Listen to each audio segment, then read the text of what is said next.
the back you have from second half? What a difference a couple of weeks make, I guess, is how it'll start. I mean, you know, a couple of weeks ago we're up here, and you know, Rochester had beat us pretty bad, and was really, I guess, a good time of year to have a couple of big losses, coming off of that Calgary big loss, and then, you know, again against Rochester. So I guess when things like that happen, everybody has to take a look at, you know, what they're responsible for, and you know, how they can make a difference. And you know, that's what we did. We had some time off. We were able to get a practice up in Rochester, refocus on our principles, and we had a nice shoot around, refocus on our principles.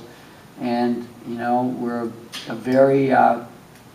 very committed group here right now, and we've seen a real big transition. It's almost like this weekend was, you know, we came out of training camp because, you know, we hadn't had a lot of time together, and just spending practice and a shoot around, and you know, the guys obviously go out for a bite to eat after practice, and then, you know, after shoot around. So you know, you get to spend some time together, and that's the key for us right now, and coming into the last part of the schedule, is to spend as much time together as we can. Is there any different approach to these back-to-backers than the other back-to-backers you had? Well, I think it comes down to complacency. You know, we had 2 wins early on, and you know, we went to Buffalo and we lost by 1, and you know, everybody's going, well, hey, you know, we're pretty good. But you know, notwithstanding that, you know, you don't show up, and the next thing you know, you're down 8-1. And you know, when we've been down that big spread, it's been tough to come back. Now, last night we were down 4-1, and we came back. You know, early on today we were down 5-2, and we came back.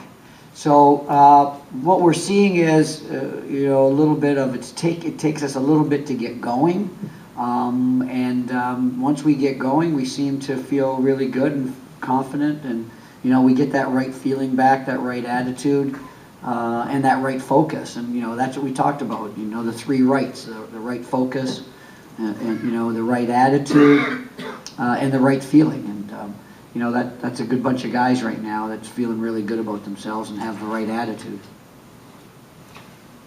How much does the addition of Kyle Sweeney bring into the defense? Well, Kyle is a veteran guy. Plays very intense, which is what we need. So it was nice to have him back. It was nice to have Mike McLeod in.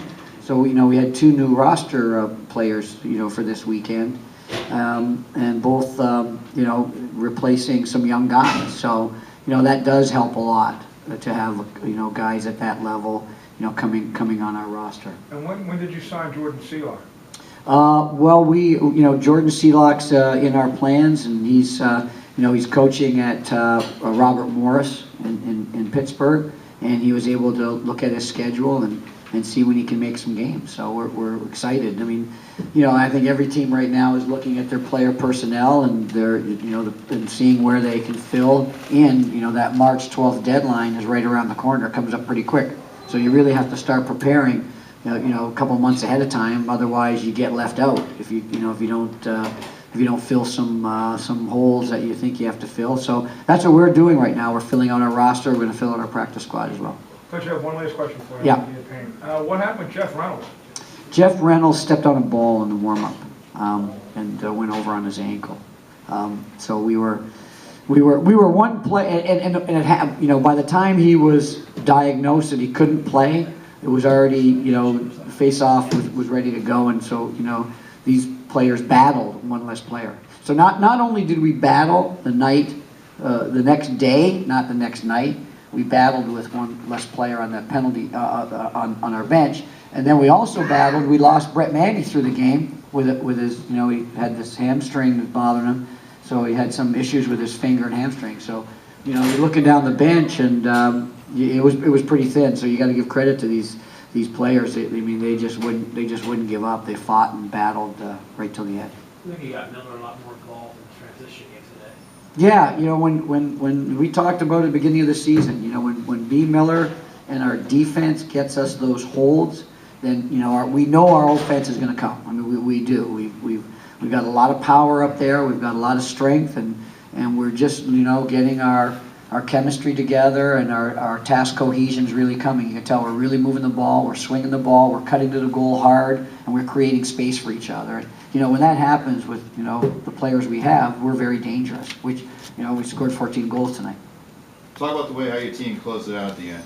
Yeah, very classy, you know, very, you know, that when you're up by some goals against a team, you know, there's only a few ways that they can get back in the game. You know, they can try and draw penalties. They want to get into maybe a scrap to spark their team, and they can, you know, get transition opportunities. And I thought our O did a good job, and our D of cutting off their transition. They did get some looks, and then, you know, we had that one penalty at the end with Joel White.